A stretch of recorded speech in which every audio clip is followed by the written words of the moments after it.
My name is Sigrid Johnson. I'm the co-president of the St. Paul chapter of the League of Women Voters.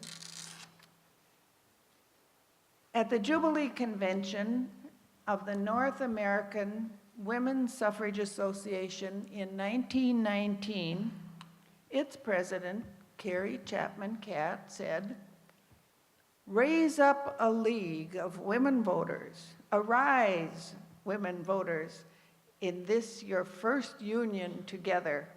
Let the nation hear you pledge all to a crusade that shall not end until the electorate of the Republic is intelligent." The newly enfranchised women voters, in order to know what they're voting about, has always had a strong educational mission. And the League of Women Voters is a nonpartisan political organization that encourages the informed and active participation of citizens in government and influences public policy through education and advocacy. The League is a grassroots volunteer organization that does not support or oppose any political party or candidate, but we believe that every citizen should be protected in the right to vote. Now, this evening, we have a special guest that I'd like to introduce, and that is Elizabeth McNamara, who is our national president, who is in town visiting those of us in Minnesota. And, here she is, Elizabeth McNamara, National League President.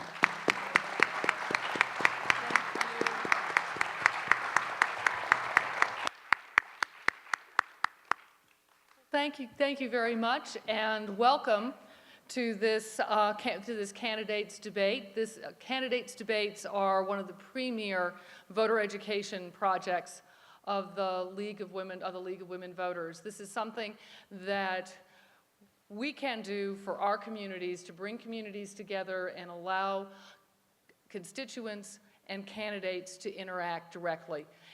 We are very, very pleased to see such a wonderful turnout here, and thank the candidates for appearing and answering questions. This is such a valuable way that we can learn about the folks that are running for office, so that we can each of us make up our own minds on Election Day as to who will best represent us in the Congress. So thank you all for being here. Thank you all for supporting your community. Thank you for supporting the League. We are, in fact, a membership organization, and so we invite all of you to join us in our work to make sure that democracy works not just here in Minnesota, but all over the country. So I hope you enjoy this wonderful event this evening and get lots and lots of wonderful information, because I know there are going to be some great questions. Thank you all very much.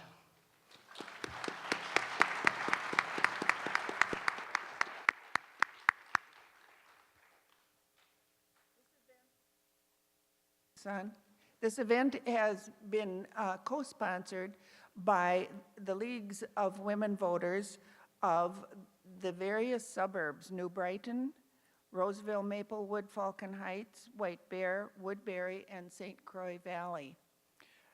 We are also partnering with the group called Mature Voices, which advocates for senior issues on the national level.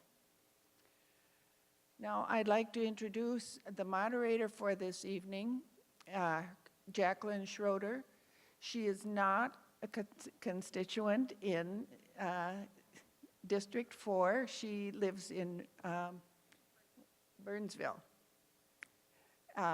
And the League always tries to be very nonpartisan, and Jacqueline is one of our very best moderators. Jacqueline?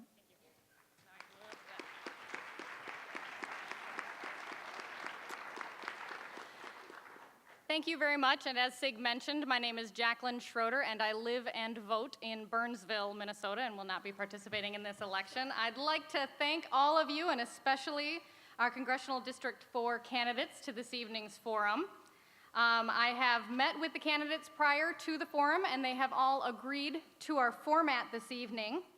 I will ask our audience, there are so many exciting and passionate topics that we're going to be addressing with our candidates this evening. All of the questions will be generated from our audience. They are coming from you. I will ask each of you that as you observe and listen this evening, to please keep in mind that the views expressed in this forum are those of your candidates and not those of the League of Women Voters. It is our purpose in sponsoring meetings such as this to provide you with an opportunity to hear your candidates discuss the issues face-to-face that are important to you. Sadly, there's never enough time to cover all the issues in a setting such as this, and if your questions were not addressed in the forum, please contact your candidates directly and find out from them what their answers are to your questions. I also ask that in consideration of our limited time this evening, please hold your applause and yes, of course, also your cheers and jeers. We do know that you're passionate about the issues, but we ask you to be very respectful of the time, the limited time, so that we can get to the meaty questions that you've provided to us. I would also ask that you make sure that you set a good example for the future voters that are in the room. We do have quite a few representatives here this evening from North High School. Thank you very much. Yes.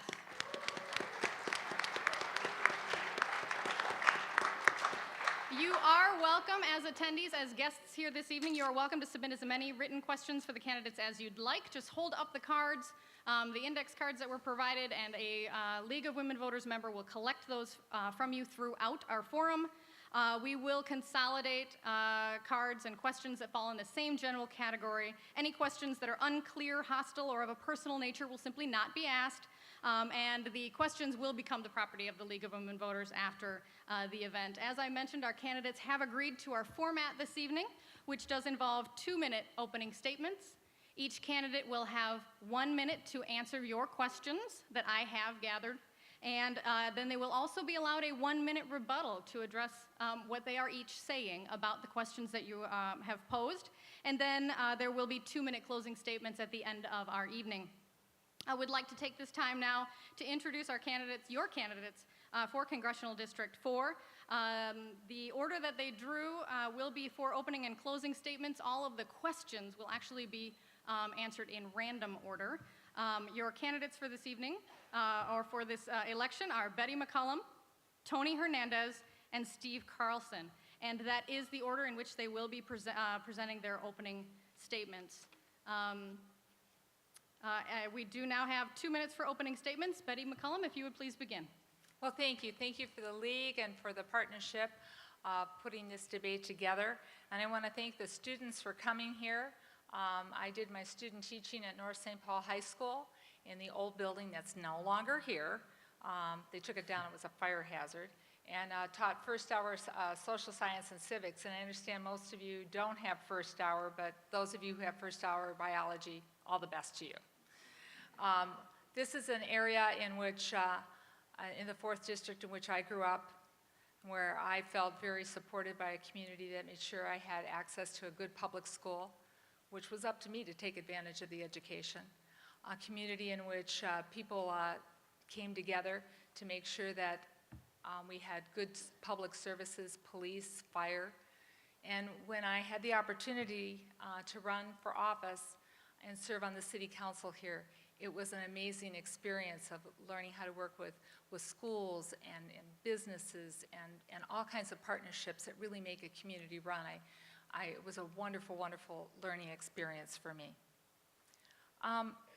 This election is about a choice. It's about a choice about America moving forward or America moving backwards.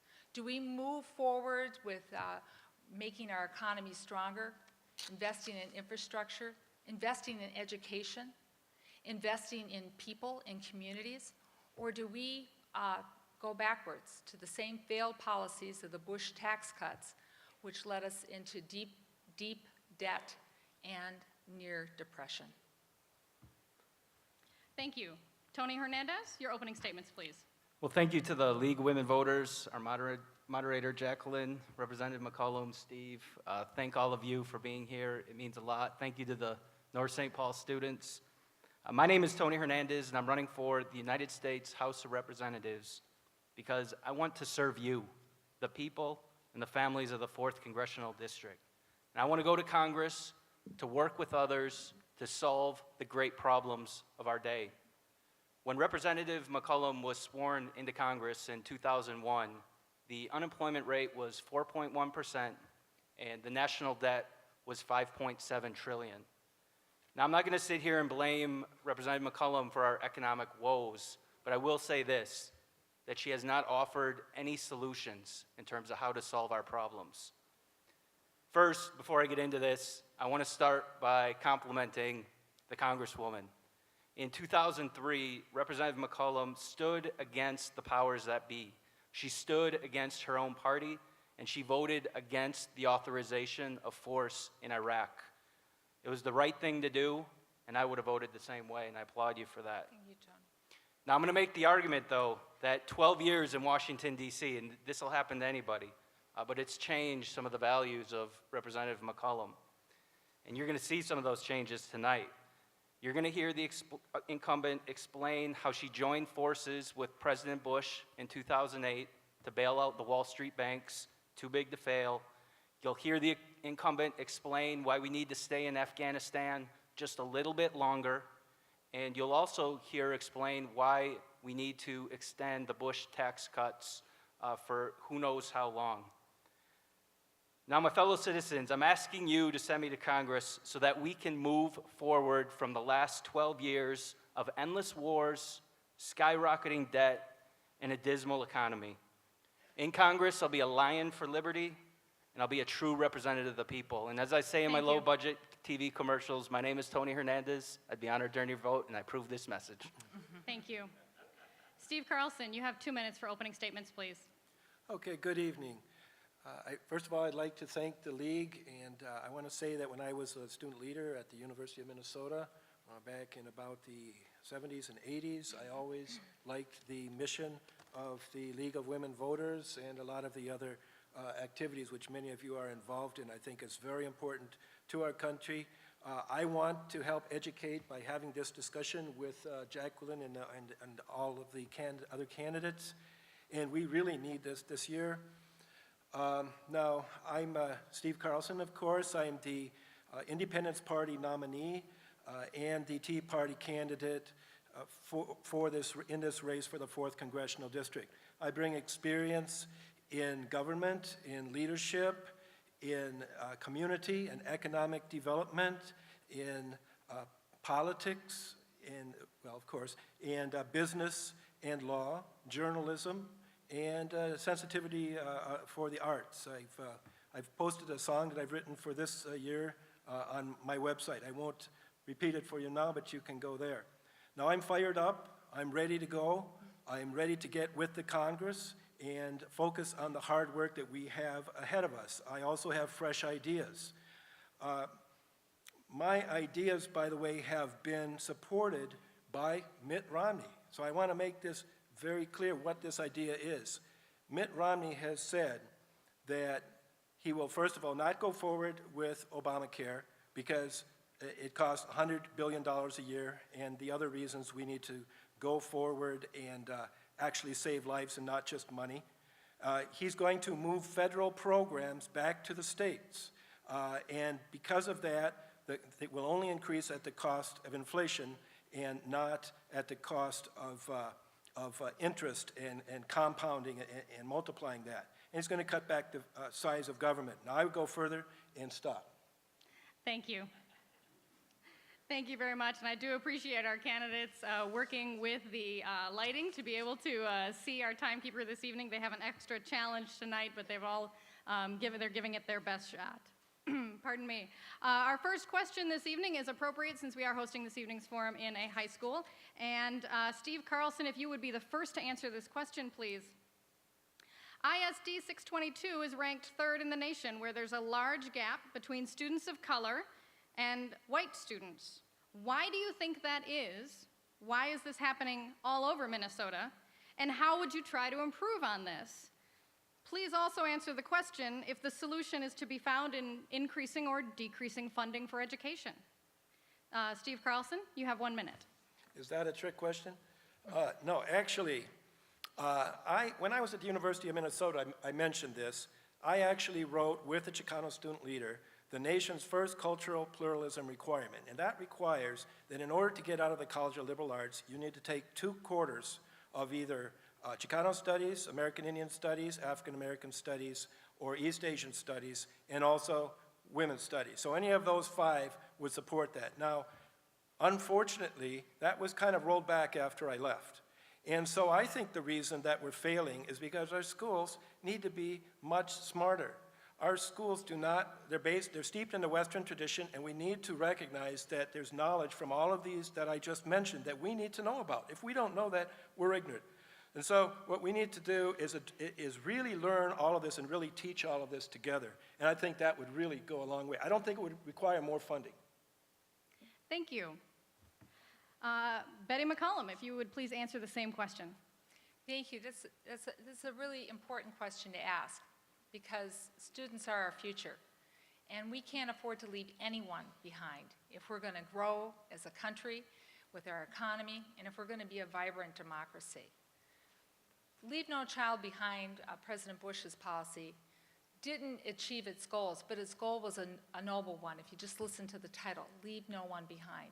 What do we need to do? Well, we need to make smart investments when we're investing in our students. We need to make sure that students have access to early childhood, and when they come to high school, particularly, that there's a way that we intervene to help someone with math or science or a second language, and make sure that every child has a chance to succeed. But the federal government can do its share by fully funding special education, IDEA, so that we don't have levy referendums that go towards a federal obligation and instead go to our students. Thank you. Tony Hernandez, same question, please. Well, as your congressman, I believe it's vital to have the strongest relationship possible between the federal government and local units of government, the school districts, the parent-teacher associations, the teachers. They're really the ones at the bottom that need to make the choices because they understand what's happening in the neighborhoods, in the communities. So why is there an achievement gap amongst students of color? I believe it's because parents here in Minnesota don't have enough choices. I believe that if we had a rigorous and healthy competition between public schools, private schools, charter schools, special ed, alternative education, and really giving parents more choice, that's vital. Representative McCollum brought up No Child Left Behind. I believe we need to repeal No Child Left Behind. I do agree with President Obama's initiative, Race to the Top. I think it's heading in the right direction, giving more power and control to teachers, parents, and school boards. Thank you. I will offer an opportunity for rebuttals. Steve Carlson, you have 1 minute for a rebuttal. Well, that having been said, that we need to learn about other cultures and other great civilizations. We also have to do other things. One of the things that I think we need to do, I agree with Tony that we need choice. I think also as part of what I mentioned before of rolling back some of these major programs, why are we sending all of this money out to the Department of Education to get involved in banking and who knows what, and also to come back and tell us what to teach? Why are we doing this? When we could keep that money and that power here, and we could do a better job here in Minnesota. Now, I think if we, like he talked about a neighborhood, we would know the people in the neighborhood, and they would know us. And so we need to deal with each other as brothers and sisters and people of all colors and races together and educate each other together. And so we need it local. Minnesota could do all, these are just some ideas that Minnesota could do. So I would say send it back to the states. Minnesota can do it better. Thank you. Are there other rebuttal requests from our candidates? Yes, please. Yes. Betty McCollum, we have 1 minute, please. I've been a supporter of charter schools, but it's time that we hold charter schools just as accountable as we are our public schools. Many people have a false sense that charter schools, the outcomes are better for students of color. We're finding that charter schools are having some of the same failures at meeting the needs of those young adults as public schools are. So we need to understand what individual students need. We need to understand and learn from charter schools and learn from public schools and excellent teachers how to make that click, how to make that light bulb, how to make that connection go off in your head. But the other thing we need to do is we need to have counselors in the school who are working with businesses to bring the businesses in so you know about the career opportunities, the skill sets you're going to need, and do better mentorship. Thank you. Tony Hernandez, 1 minute rebuttal. I just want to use this 1 minute again to talk about No Child Left Behind, because this is a great example of how the federal government is stepping in and trying to mandate choices at the local level and is destroying things at the local level at the same time. I question, there's almost a uniform consensus amongst Minnesota teachers, members of Congress, that No Child Left Behind is not working. My question is, why aren't we repealing No Child Left Behind? And this therein shows the basic problem with modern politics, modern government. We have ambitious legislators that come up with a catchy title for a bill that warms your heart, makes you feel fuzzy, and they let it go. It turns out to be a failure, but then nobody repeals it. I think it's time that we have people in Congress that are focused on repealing some of these failed policies of the past so that we can all move forward together. Thank you. Our audience is offering no softballs this evening. Our candidate's next question is going to be a nice, meaty one. And Steve Carlson, if you would be the first to address this question, please. What do you propose the federal government do to address increasing budget deficits at the federal level coming in 2013 and beyond? And you have 1 minute. Okay, well, I've already mentioned that what we need to do is exactly what Romney said. We need to stop Obamacare, but that doesn't mean we're going to stop saving lives. But we're not going to put this big expensive bureaucracy to stop job creation and to spend $100 billion a year. So that's going to save us some money. Secondly, I mentioned that all of these programs, like education, for instance, he's mentioned Medicaid, the Fannie Mae and Freddie Mac, all of these things should be re-examined to not only save us money, but we need to protect ourselves from risk, because there's trillions of dollars that we've underwritten for Fannie Mae and Freddie Mac. We've got to protect ourselves against that. And so those things are going to, that should be used right now in the fiscal cliff. And I'd be interested in what Betty thinks about what I've been saying, whether or not she would take that up before Congress even ends and try to save us from that fiscal cliff, or go with the BCA. Thank you. Tony Hernandez, if you would be the second person to answer the question, please. Sure. In order to reduce the deficit, and this is a huge problem, we haven't had a budget in over 4 years, and I think the projected deficit is $1.1 trillion. I believe that we need a balanced approach. We need to find ways to responsibly reduce spending, and we also need to look at ways to increase revenues. And I believe the best way to do that is to get more Minnesotans working, initiate tax reform, flatten the curve, and expand the number of people that are paying taxes. In terms of spending reductions, as your congressman, the very first area that I'll look for spending reductions is money that we're spending overseas. I believe that we need to bring our troops home now from Afghanistan. It's now the longest war in our American history. We accomplished the goal a long time ago, and we need to honor our troops, our brave troops, by bringing them home now with honor and with courage.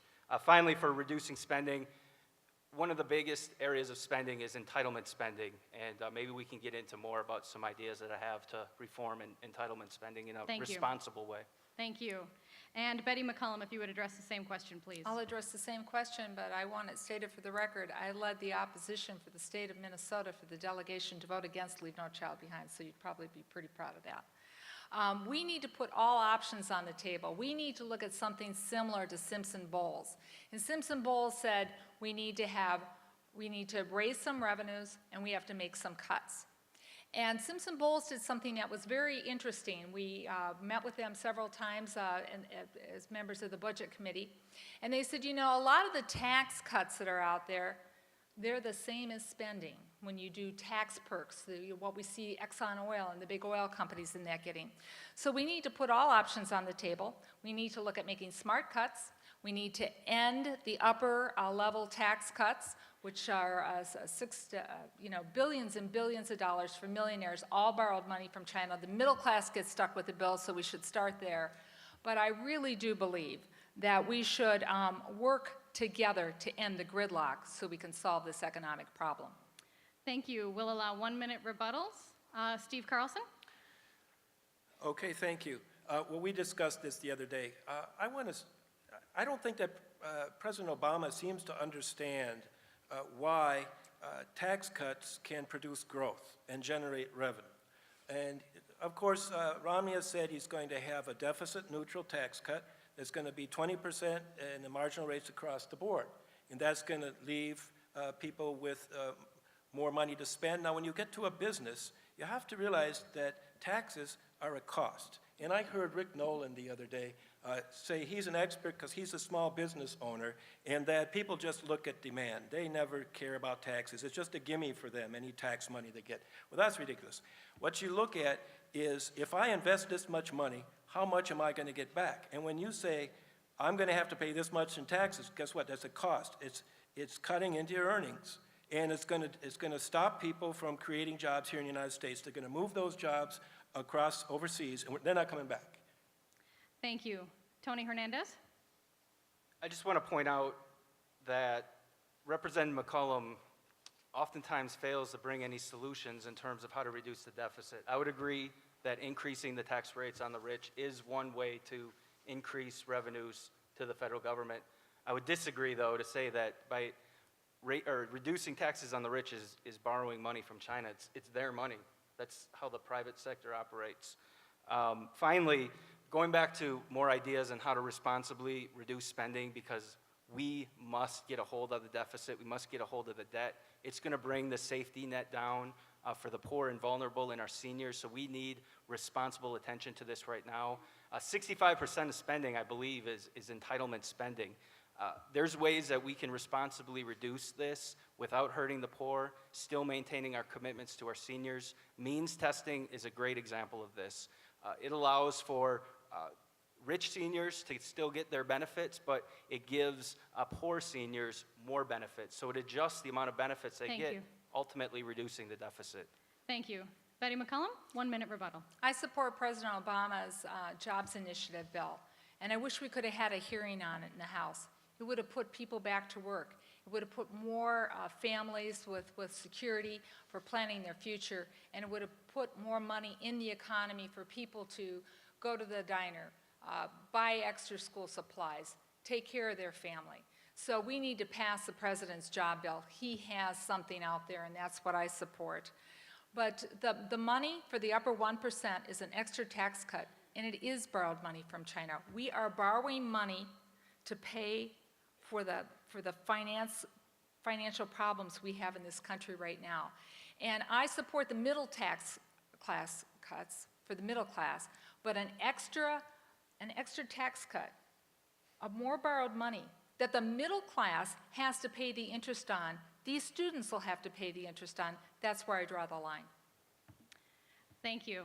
I appreciate all of our candidates' candor, and the good news is our audience wants to know a little bit more. We're going to go a little bit farther on a similar topic. We've talked about the annual deficit. I would now like to address a question from our audience regarding the national debt. We've talked about annual budgeting. I'm sorry, this question, Tony Hernandez, if you would be the first to answer this question, please. We've talked about annual budgeting. Does that go far enough to address the existing national debt? What else could be proposed? Can you repeat the question? We've talked about our annual budgeting process. Does that go far enough to address the existing national debt? And what do you propose? No, I don't think it goes far enough. The annual budgeting process is essentially non-existent in my viewpoint. Since President Obama was sworn into the presidency, Congress has not passed an operating budget, so there is no budget. And that begs the question, well, what do we need to do in order to tackle this situation? Everybody's going to have to pay their fair share. There's no doubt about that. Are some people maybe going to have to pay an extra bit to get the debt in line? Absolutely. Are some people going to have to work a little harder? Absolutely. My wife, Leona, and I, we're proud members of the middle class, and we don't have very much money right now. And my car just broke down last week.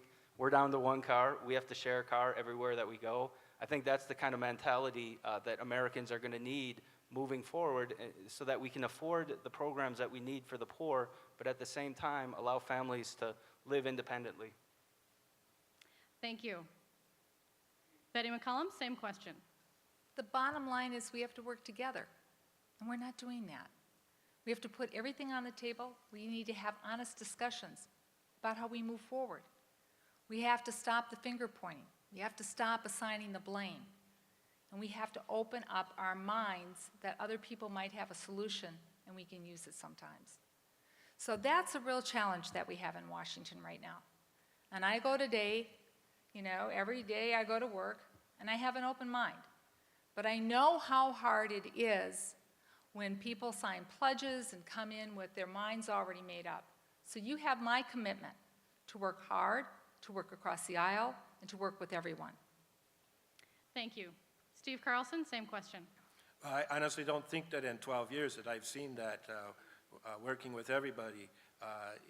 You're blaming the Republicans for blocking everything and for all of the problems that we have, and especially on the debt. The debt ceiling is, I think, something that's the fiscal cliff, and you supported the budget control amendment, but I think you know that nobody really wants to make all those cuts. Do you actually want to make all those cuts?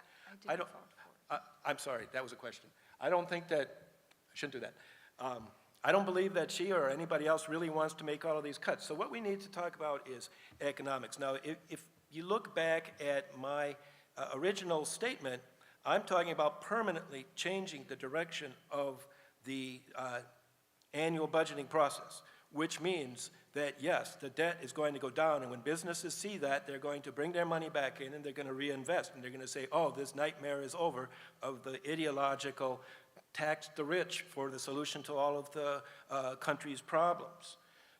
I, by the way, made this in 2010, this plan. It wasn't something I learned from Romney. Thank you. Would our candidates prefer a minute for rebuttals on the same topic? I'd like to clarify something. I did not vote for the piece of legislation that you're talking about, Steve. I didn't vote for it. I don't know what you're talking about. You said I voted for the sequester, the Budget Control Act. I didn't vote for it. And I do have a record of working across the aisle. Let me tell you, it's hard to cut spending. We found a program in the Pentagon where we were paying race car drivers to recruit military people. We recruited no one, and I worked with a conservative Republican from Georgia. NASCAR had a hire lobbyist, and we almost did it.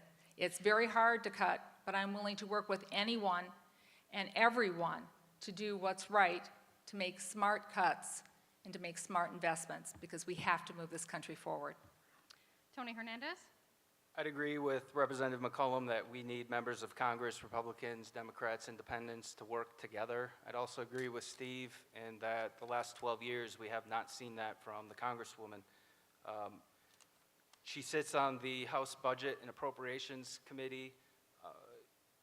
You didn't vote for the Ryan budget. No. You haven't produced the budget. We're waiting for a budget. And I think we deserve a budget, because there's one thing that I hear campaigning, door to door, talking to business men and women. The number one thing that business people are talking about in Minnesota, it's not taxes, it's uncertainty. And the uncertainty starts in Washington, D.C., the extreme divisiveness, the blame game. It's Bush's fault, it's Obama's fault. This needs to end. And to me, the only way we can do that is to elect new representatives and also some structural changes. A budget amendment, I think, would be a good thing to the U.S. Constitution. You voted against that. I don't necessarily think it has to be a balanced budget amendment. I just think we need a mandate or a requirement for Congress to pass an operating budget every single year. You have to do it, I have to do it, businesses have to do it. Thank you. Steve Carlson, 1 minute, please. Okay, and thank you. And what we need is action. We don't need principles of balance. And what I propose is action. We would actually determined that we are going to send these powers and resources back to the state in very intelligent, responsible ways. Now, Betty, I think you're saying you didn't vote for the Budget Control Act because I believe that's from the Senate, and what you didn't vote for was the Ryan Budget Act. However, I heard you in our last debate, and I was kind of surprised. I thought you said that that's a budget. And I know that Amy Klobuchar, from the delegation, says that's a budget. She's proud of those cuts. She says anything that the president signs is a budget. So what we need to understand is we need actual budgeting. You've said a budget is just a piece of paper because it's totally non-binding. But we need to look at what we need to spend the money for. Now, as far as this race card, what is this antipathy towards people who want to watch an Army car in NASCAR? They sacrifice their lives. They use this great technology, and they like to see it winning races. I think it's great. Thank you. We're going to have to move on to our next question. Betty McCollum, if you would be the first to answer this question, please. If elected, how do you feel about Medicare's future, and will our benefits remain the same? Please address relevant issues of the relevant provisions of the Affordable Care Act, also known as Obamacare. Medicare is a sacred guarantee. It's sacred. It's because seniors rely upon it for their health care. And in 1965, when Lyndon Johnson signed it into being, my grandmother knew when she retired from Horner Waldorf, that she wouldn't be living in what she called, right down on White Bear Avenue, the poor farm. She knew she had health care security. So you can count on me not to go back on that guarantee. We did some great things in the Affordable Care Act. We lowered prescription drug costs, we took away co-pays for seniors, and we made it better for seniors to access health care with preventative health care checks. I am very proud of that vote, and seniors need to know I'm going to work to even make it better. But when I hear repeal, people are talking about taking away those benefits, making the donut hole blow open again. Minnesota seniors receive millions of dollars in premium support for that, and I'm going to keep it. Thank you. Tony Hernandez, if you'd be the next to answer the question, you have 1 minute. During this campaign season, especially as of recently, I've had the honor of visiting, I think in the last 2 weeks, I've been to around 12 senior homes in Congressional District 4. Coffees, we even have one happy hour with beer and wine. It's been a great time getting to know our seniors. I want to just echo what Representative McCollum said. If you elect me, I will fight tooth and nail to protect Medicare and Social Security for our seniors and for future generations. I do not believe we need to make any major structural changes to how Medicare benefits are currently being delivered. As I stated earlier, I do think that one area to make sure that Medicare is strong for our seniors is means testing. This idea is very simple. It gives more benefits to our poorer seniors and less benefits to the more well-to-do seniors, but everybody still gets their benefits. That'll put us on a longer path to solvency. In regards to the Affordable Care Act, I'm running out of time, I'll talk about it in my next minute then. Thank you. Steve Carlson, you have 1 minute, please. Thank you. Well, I've said, too, that I would work, and we must work, Congress must act to save Medicare and Social Security. However, it's not because it's a sacred guarantee. What's more sacred about that than all of the other commitments which Congress has made, right? So we have to look deeper, and I think what we're looking for is aging with dignity. And this is something which is a hallmark of American life. We have so many seniors, and what's happened, our programs are so successful, they're outliving these programs. Now, 2024, what is so special about that? Does the world end on 2024? So why do we want to maintain the solvency only until 2024? We need to make structural changes. Furthermore, Obama's already made a structural change. I can show you on our ABC News, on my website, you can hear him saying he's going to fund 1/3 of Obamacare by cutting Medicare.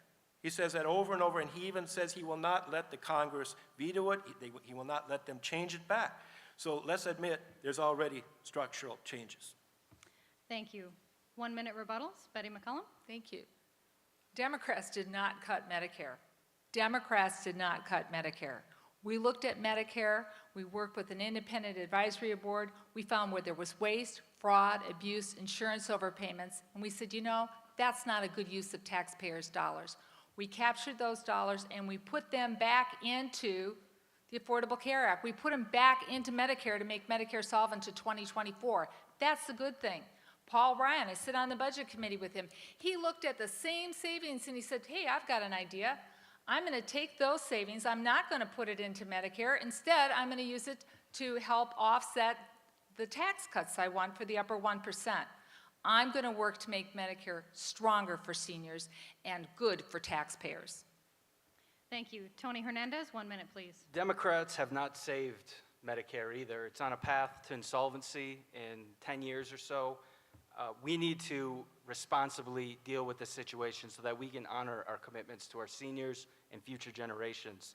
In terms of the Affordable Care Act, which was the original question, I disagree with some of my Republican colleagues. I do agree that the idea that an insurance company cannot kick somebody off their insurance or prevent somebody from coverage because they have a pre-existing condition, I think that's a good thing.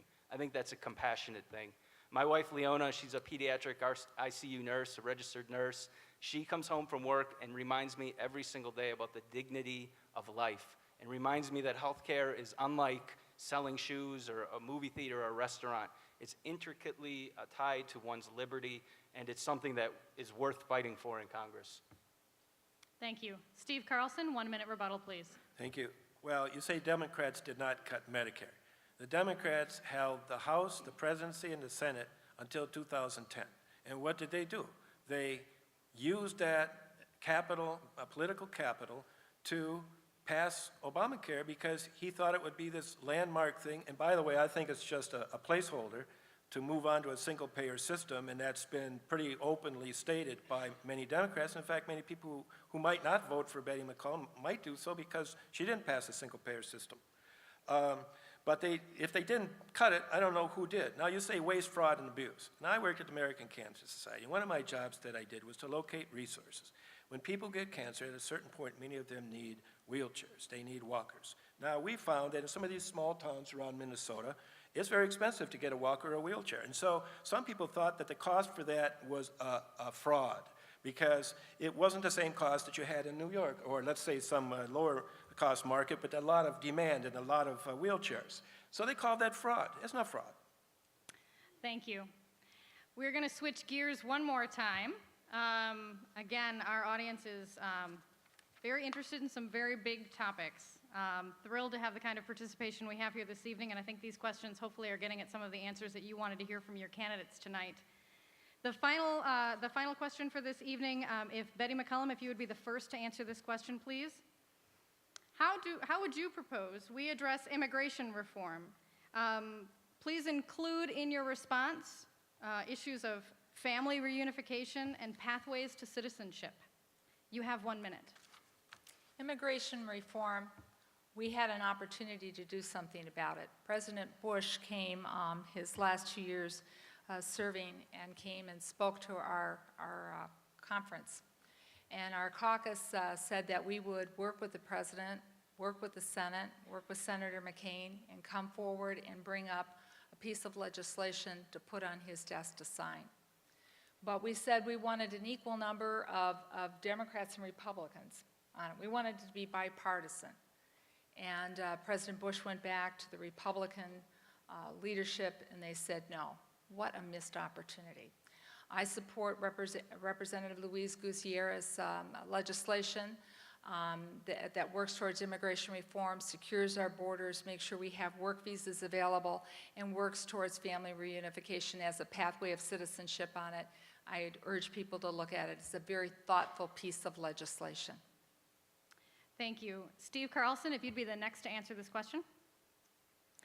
Okay, well, first of all, I'd like to know why didn't you just use the same bipartisanship that you used to pass the Obamacare, where you get one Republican senator to let it get out of committee and then get out on the floor and get it passed? Why do you need an equal number of Republicans? I think that's questionable to me. Now, nothing happened during the first 2 years or 4 years, and I guess this is one reason why, that you didn't get an equal number of Republicans. Okay, what we need is good neighbor relations with Mexico. And we need bilateral as well as bipartisan security arrangements, develop a border zone there, get irrigation, develop factories, develop jobs, not just on the south side, the maquiladoras like we did before, but bring a lot of these factories back from China, get desalinization, get the water infrastructure. We better learn how to deal with droughts because we have them all over the country. So let's start dealing with water and develop that area, and this could be, and we also should have bilingual and bicultural. Thank you. Tony Hernandez, same question, please. Sure, immigration reform in 1 minute. My grandfather, he immigrated from Mexico and with his family, and he was a migrant worker. On my mother's side, our family came from Ireland. This country has a proud and rich tradition of immigrants. To a certain degree, everyone in here, minus Native Americans, we're the legacy of our immigrant tradition. 2010 was the lowest population growth in American recent history, if not all time. Essentially, we have stagnant population growth. We have an aging senior demographic. I believe that we need more legal immigration in America in a responsible and legal way. I also believe that we need to secure our borders now. It's shocking to me that we have military bases across the entire world. We're able to secure the border between Iran and Iraq in a heartbeat, and we can't secure the border between Mexico and the United States. I think that's a tragedy. Thank you. Betty McCollum, 1 minute rebuttal. Well, we need to do this, and we need to get it right. And it is important that we work on it together. It is important that we start passing legislation together. That's how we pass clean air and clean water. That's how we tackled a lot of the big problems with moving forward with the space race and making sure that students had an opportunity for higher education and college. We did that working together. And I don't think that there's anything wrong with asking people to come together and work on something so that after it passes, we can move forward on it. And I wish we would have had Republican support on the Affordable Care Act. I really wish we could have. But I keep thinking when Mitch McConnell shortly, just about 2 years ago, went down on the Senate floor, when our economy was in crisis and didn't say, let's come together to work on our economy, his Senate floor speech was, I am going to make sure that President Obama is a one-term president. Steve Carlson, 1 minute rebuttal, please. Okay, well, first of all, I want to point out, I think that the reason that we're bashing immigrants is because of the economy. Every time the economy goes down, politicians of all stripes, they get out there and they say, who's to blame? The low-income earners, the minimum wage, the people who won't retire, and the immigrants. So I think that we should realize that these people help us. They take these low-wage jobs. There's people right now, apples that aren't being picked in Washington right now this week because we have things like this going on, and we import people with things like the Braceros program and send them back to Mexico. And we have Mexican Americans here who don't get those jobs. That's why Cesar Chavez started the union. We're going to secure the borders, but how are we going to do that? I'm saying we're not going to just put fences up, and I think that's one reason we couldn't get quite enough bipartisan support.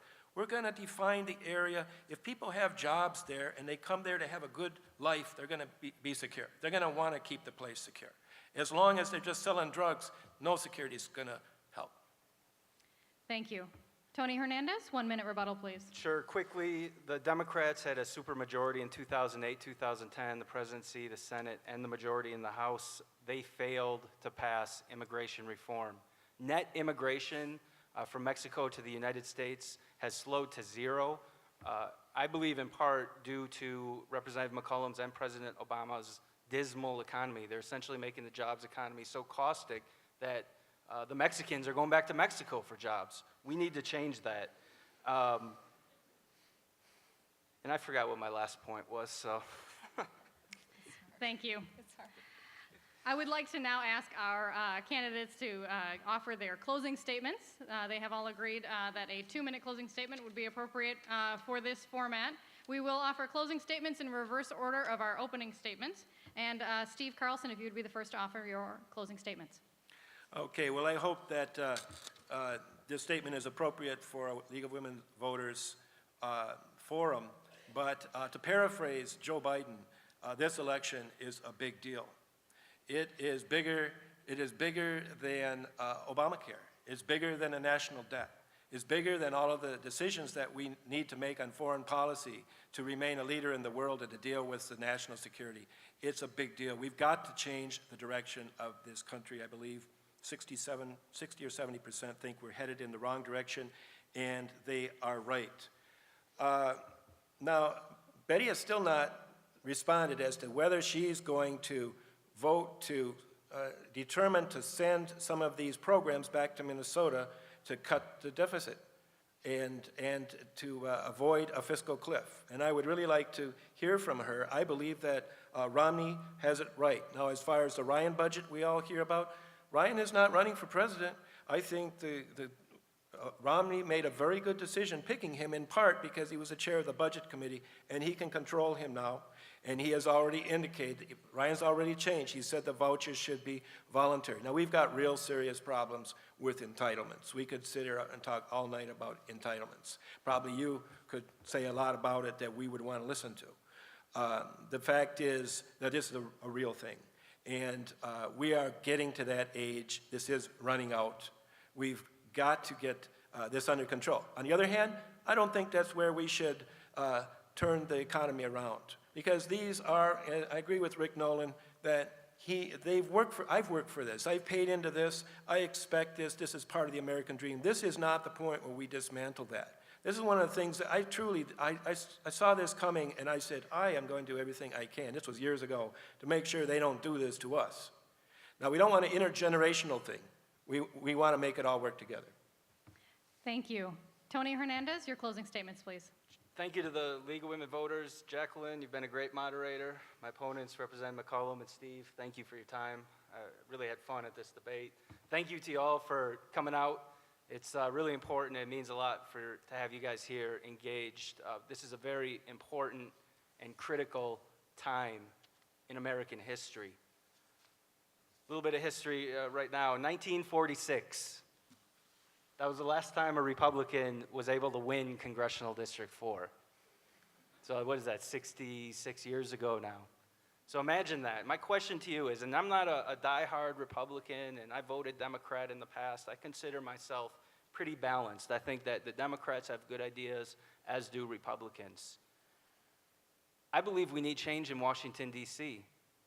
I'm pretty sure that everybody here can agree with that. It's not the fault of Representative McCollum. It's not the fault of any individuals. It's a collective problem that's out there right now. And in my viewpoint, the only way that we are going to be able to solve this problem of extreme partisanship is to elect a whole new generation of leaders that are willing to throw their partisanship and ideology aside and work together with others to solve the great problems that America is facing right now. This is the time for us to stand up. I'm asking to earn your vote. I want to be that problem solver that you send to the United States Congress. Now, just quickly, generally speaking, what do I see myself doing on the first day of Congress? Well, I would go to every single member and ask them, are you willing to work together to solve these problems? The national debt, I believe, is our #1 security threat. If we don't get a handle on our federal finances, our safety net is going to disseminate. And we're not going to have it for the poor, we're not going to have it for the seniors, we're not going to have it for the rich. I'm 33 years old, I was recently married, and really the #1 reason that I'm running is to rebuild the American dream. So I thank you for your time. May God bless you, may God bless America. Thank you. Betty McCollum, you have 2 minutes, please. Well, it's an election, and when people go in to vote, they're going to make a choice. Do we move forward? Do we stay on a path that we're starting to see success with? In the last 30 months, 4.6 million private sector jobs. The unemployment rate is starting to drop. We're starting to see housing prices stable. And there's so much more work that's left to be done. And it's going to have to be done with people working across the aisle. And I'm ready to do that. The other choice is to return just back to the same failed policies of the Bush administration. That's in the Ryan budget. That's the other choice. That is the other choice. I want to move America forward. Seniors need to know that I will work hard to protect their guarantee, Medicare, Social Security. Students need to know that I feel passionate about making sure that we invest in you. We need to invest in our infrastructure, put America back to work. We need to do something about climate change by having an energy policy, and fossil fuels going to be part of our energy mix for a long time. But here in Minnesota, we can do so much better than that with solar and wind, with manufacturers right here in Minnesota.